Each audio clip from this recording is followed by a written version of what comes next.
Bonjour! Dans notre vidéo précédente, nous avons commencé à développer notre propre solution pour contrôler la température de l'eau dans notre douche.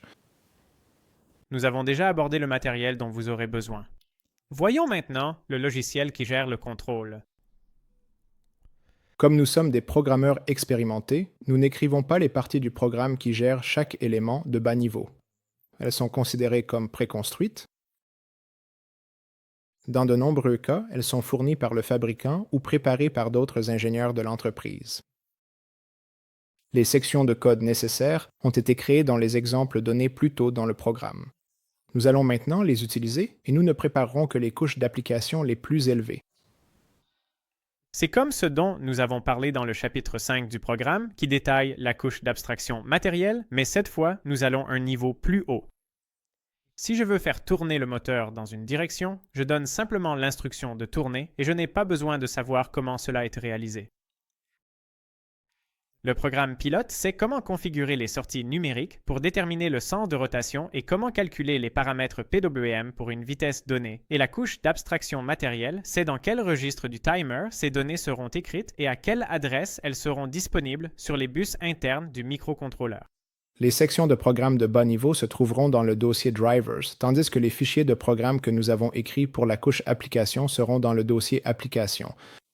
Les pilotes pour le moteur, la thermistance, la carte SD et l'écran OLED seront nécessaires pour créer un programme.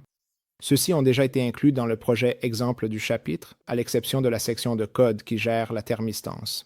Puisque notre programme doit effectuer de nombreuses tâches en même temps, il est logique d'utiliser un système d'exploitation temps réel. Comme nous le savons, il en existe plusieurs disponibles. Dans ce cas, nous choisirons le bien connu FreeRTOS. Réfléchissons aux tâches dont nous avons besoin. La tâche d'affichage contrôle l'écran OLED et affiche toujours les données correspondant au mode de fonctionnement actuel à l'aide d'une machine à état. La tâche de contrôle du moteur met en œuvre la boucle de régulation responsable du contrôle du moteur. Elle calculera la direction et la vitesse auquel le moteur doit tourner.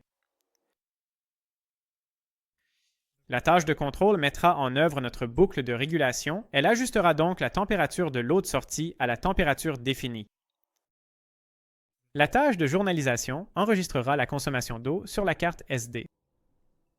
Et enfin, nous initialiserons les sections de plus haut niveau de notre programme à l'aide de la tâche d'initialisation. Après l'initialisation, nous supprimerons la tâche car elle ne sera plus nécessaire.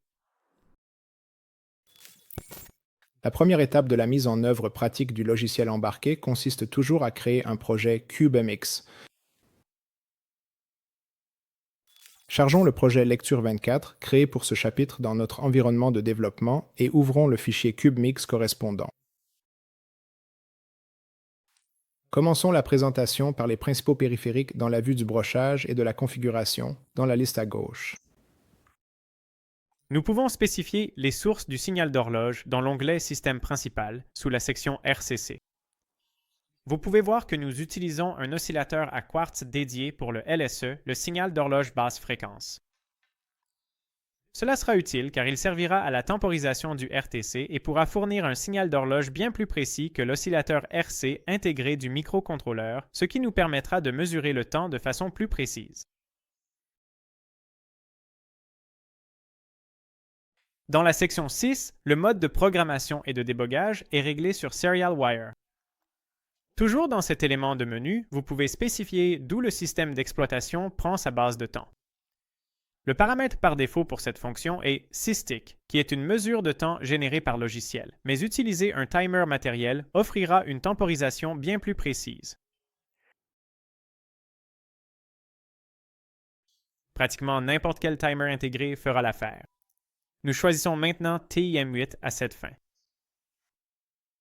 Dans l'onglet Analogique, nous avons besoin de l'ADC1. Ce convertisseur analogique numérique va échantillonner les signaux analogiques fournis par la thermistance NTC et le potentiomètre que nous connectons aux entrées IN3 et IN10.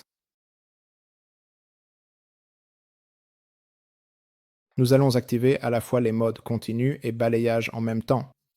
Grâce à cela, le contrôle du convertisseur AN ne posera pas de problème, car il échantillonne automatiquement les deux entrées de façon périodique. D'abord IN3, puis IN10, puis à nouveau IN3, et ainsi de suite.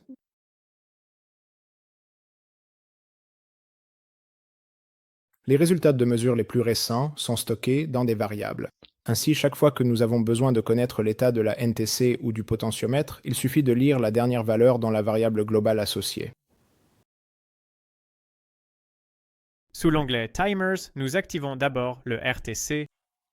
Nous l'utiliserons pour mesurer le temps dans un format lisible par l'homme et pour attribuer une date aux données de consommation d'eau stockées sur la carte SD, au format année, mois, jour, heure, minute, seconde. Le signal PWM nécessaire au contrôleur du moteur sera généré par le Team 14 en utilisant le premier canal en mode génération PWM. Nous aurons besoin de plusieurs des périphériques sous l'onglet Connectivité. Nous communiquerons avec l'écran OLED en utilisant le périphérique interne I2C2. La communication avec la carte micro SD sera gérée par l'IP SDIO. Celle-ci sera configurée en mode 4 bits, puisque notre carte mémoire le prend en charge, ce qui nous permet d'obtenir des vitesses de transfert de données plus élevées. Afin de réduire la charge du processeur, nous connecterons également les flux 3 et 6 du contrôleur DMA respectivement aux lignes SDIO-RX et SDIO-TX. Nous n'avons pas à nous occuper des onglets Multimédia, Sécurité et Informatique. Regardons l'onglet Middleware. Ici, nous aurons besoin du module de gestion de système de fichiers FATFS, qui va simplifier l'utilisation du système de fichiers FAT32 sur notre carte SD en utilisant seulement quelques fonctions C standard. Ici, nous avons déjà configuré que nous voulons utiliser une carte SD via le périphérique SDIO intégré et aussi que la détection de la carte SD est disponible via l'entrée GPIO SDIO NDC. Nous pouvons également activer FreeRTOS ici et définir ses paramètres de génération de code. Seule la sous-page des tâches et des files d'attente nous intéresse. Les autres paramètres peuvent être laissés par défaut. Sur cette page, nous pouvons créer les tâches que nous voulons utiliser et définir leurs paramètres. Il est important que la tâche d'initialisation ait la priorité la plus élevée afin qu'elle commence à s'exécuter en premier après le démarrage du système d'exploitation pour que nos fonctions d'initialisation s'exécutent avant que les autres tâches n'aient accès au processeur.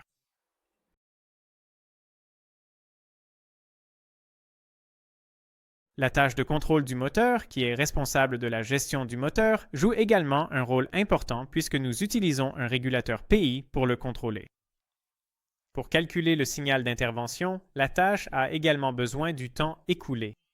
Par conséquent, notre tâche nécessite un minutage précis. De plus, il ne doit pas y avoir de famine, car sinon nous ne serions pas en mesure de garder le contrôle du moteur.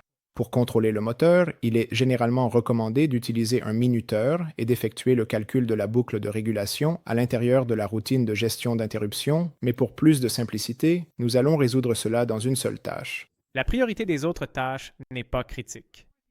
Nous pouvons choisir n'importe quelle priorité inférieure à celle des deux premières.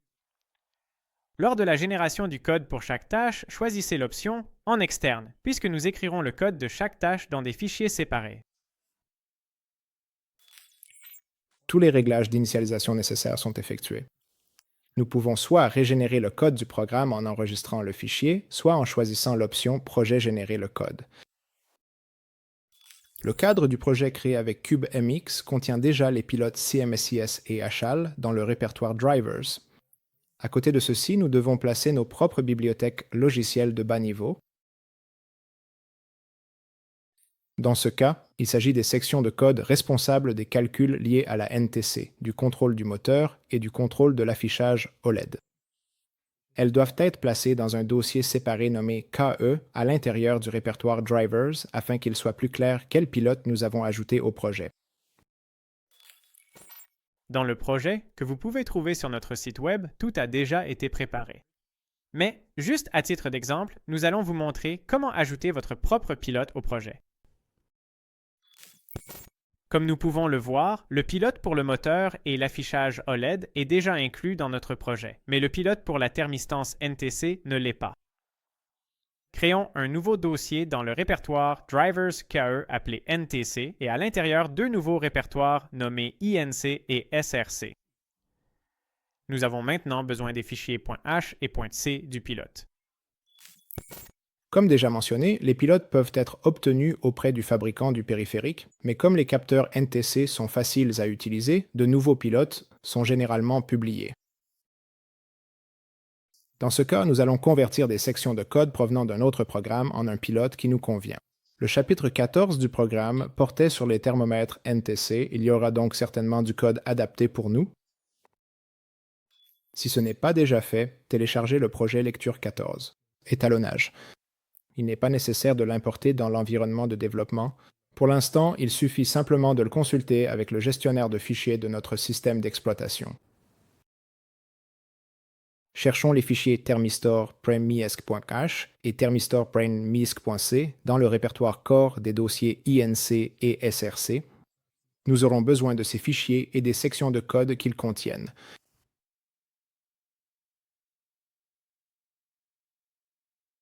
Copions-les dans les dossiers appropriés de votre répertoire de pilote, KENTC. Nous pouvons envisager de renommer les fichiers en Thermistor pour plus de clarté. Bien sûr, dans ce cas, il faudra également modifier le paramètre d'inclusion dans le fichier .c, en passant de thermistor.h à thermistor.h. Nous avons besoin de la fonction calculate température qui est incluse dans le fichier .h afin de pouvoir être appelée de l'extérieur. Cette fonction utilise également la fonction calculate impedance qui n'existe que dans le fichier .c, mais ce n'est pas un problème car nous ne souhaitons pas l'utiliser en externe, mais l'autre fonction du même fichier pourra la voir et l'appeler.